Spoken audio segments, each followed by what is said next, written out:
ఓం శ్రీమాద్రే నమః. అందరికీ నమస్కారం అండి. Welcome back to Mrs vlog. ఎలా ఉంటారు? అందరూ బాగున్నారు కదా. ఈ రోజు కూడా ఒక మంచి వీడియోతో మేము ముందుకు వచ్చేస్తున్నానండి. ఇవాళ వీడియోలో అయితే నేను మంగళగౌరి పూజ అనేది చేసుకున్నానండి. శ్రావణ మాసాలలో 3వ మంగళవారము మంగళగౌరి పూజ అనేది చేసుకున్నాను.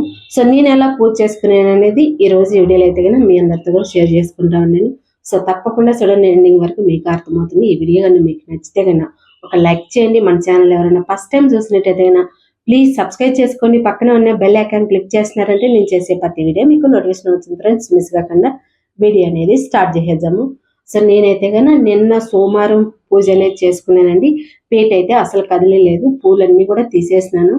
సో సోమవారం మనకు పౌర్ణమి అయితే వచ్చింది కాబట్టి నేను శివయ్య పూజ అనేది చేసుకున్నాను.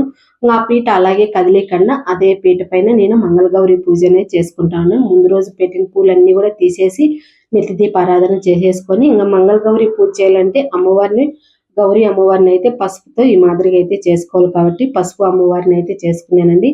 ఎక్కడ పగుళ్ళు అనేది లేకుండా, గ్యాప్ అనేది లేకుండా అమ్మవారిని అయితే బాగా చేసుకోవాలి రౌండ్గా. సో ఈ మాదిరిగా మనం కుంకుమ బొట్లు కూడా పెట్టేసుకొని తమలపాకు పైన అమ్మవారిని అయితే పెట్టేసుకోవాలి. గౌరీ అమ్మవారిని పసుపు గౌరమ్మని చేసుకుంటాం కాబట్టి ఈ మాదిరిగా వస్త్రమాలు కూడా సమర్పించుకొని మనము పసుపు కుంకుమ అక్షింతలు కూడా సమర్పించుకొని పుష్పాలు కూడా సమర్పించుకొని నమస్కారం అనేది చేసుకోవాలి. సో ఫస్ట్ అయితే మనం ఏ పూజ చేసినా గణపతిని అనేది పూజించాలి కాబట్టి నేను గణపతి పూజ అనేది చేసేసినానండి. అలాగే నిత్య దీపారాధన కూడా చేసేసినాను. గణపతి పూజ చేసేసుకొని ఇక్కడ గౌరీ అమ్మవారి పూజ అనేది స్టార్ట్ చేసినాను. సో ఈ మాదిరిగా శివయ్య ఫోటో పెట్టుకొని మనము గౌరీ అమ్మవారిని మాత్రమే పెట్టుకోకూడదండి. శివయ్యను కూడా మనము ఫోటో కానీ లేదంటే శివలింగం ఉన్నా కూడా శివలింగం కూడా పెట్టుకోవచ్చు. దీపారాధన అనేది వెలిగించుకొని అంటే మనము నిత్య దీపారాధన చేసుకున్నాక తర్వాత మనము దీపాలు అనేది మళ్ళా కూడా వెలిగించుకోవాలండి.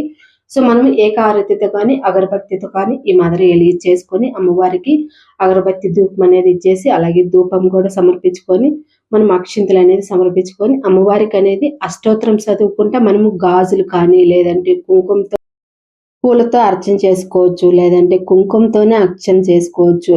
సో అమ్మవారికి నిండుగా పసుపు కుంకాలు అనేది ఈ మాదిరి పెట్టుకోవాలండి. మనం ఏ పూజ చేసినా కూడా పసుపు కుంకాలు అనేది నిండుగా ఉండాల. సో అమ్మవారి దగ్గర అయితే పసుపు కుంకాలు పెట్టేసుకొని అమ్మవారికి అలాగే తాంబూలం అయితే సమర్పించుకున్నాను. సో నేనైతే నైవేద్యంగా పాలు అయితే సమర్పించినానండి. సో వేరే ఏదైనా పొంగలు పరమాణం అలాంటివి చేసేది టైం లేదు కాబట్టి నేనైతే పాలు బెల్లము కొద్దిగా ఏలక్క అనేది వేసి అమ్మవారికి పాలు అనేది నైవేద్యంగా సమర్పించినాను. సో మన సోమతి తగ్గట్టు మనము నైవేద్యం అనేది సమర్పించుకోవచ్చు. ఎక్కువ ఆడావిడి చేయాలని ఏమో అవసరం లేదండి. మన తగ్గట్టు మనము నైవేద్యం అనేది సమర్పించుకొని తాంబూలం సమర్పించి తర్వాత అమ్మవారికి అష్టోత్తరం చదువుకుంటా గాజులు కానీ లేదంటే పసుపు కొమ్మలు కానీ లేదంటే మామూలుగా చిట్టి గాజులు ఉంటాయి వాటితైనా లేదంటే పూలతైనా అమ్మవారికి అర్చన చదువుకుంటా మనము అర్చన అనేది చేసుకోవచ్చునండి.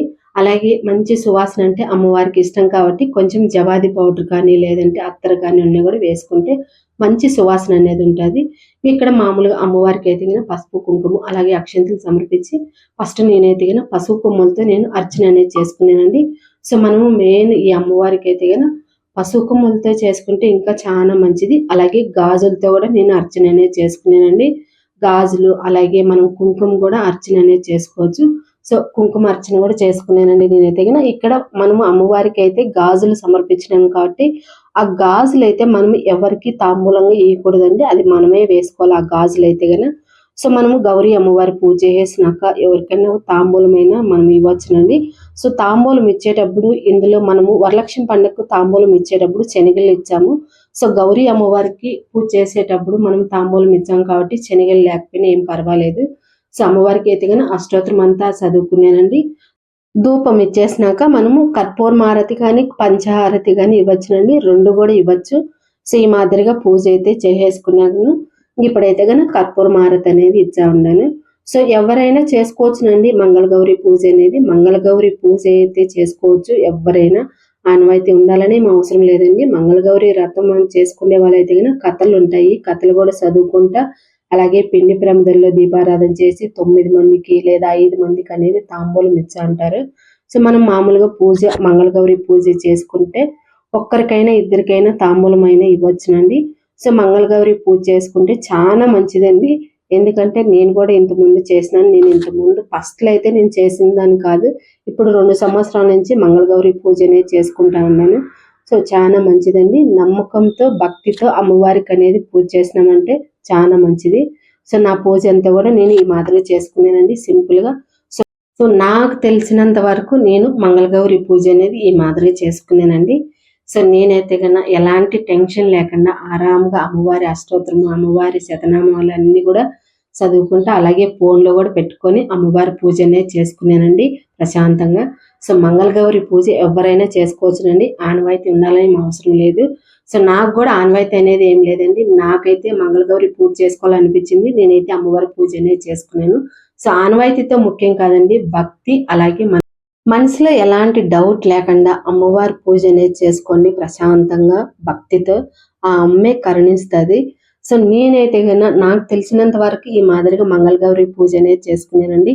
సో మీలో ఎవరికన్నా ఇంకా బాగా తెలిసింటే, నేనేమన్నా పొరపాట్లు చేసింటే గన తప్పకుండా నాకు కామెంట్ చేయండి. సో నేనైతే కన్నా ప్రశాంతంగా అమ్మవారి పూజ అనేది చేసుకున్నానండి. సో నా పూజా విధానం అయితే ఈ మాదిరిగా చేసుకున్నాను. సో మీకు అందరికి నచ్చిందా? నచ్చితే కన్నా ఒక లైక్ చేయండి. అలాగే మన ఛానల్ ఎవరైనా ఫస్ట్ టైం చూసినట్టయితే కన్నా ప్లీజ్ సబ్స్క్రైబ్ చేసుకోండి. పక్కనే ఉన్న బెల్ ఐకాన్ క్లిక్ చేసినారంటే నేను చేసే ప్రతి వీడియో మీకు నోటిఫికేషన్ అనేది వచ్చింది ఫ్రెండ్స్. మిస్ కాకుండా. ఓం శ్రీమాత.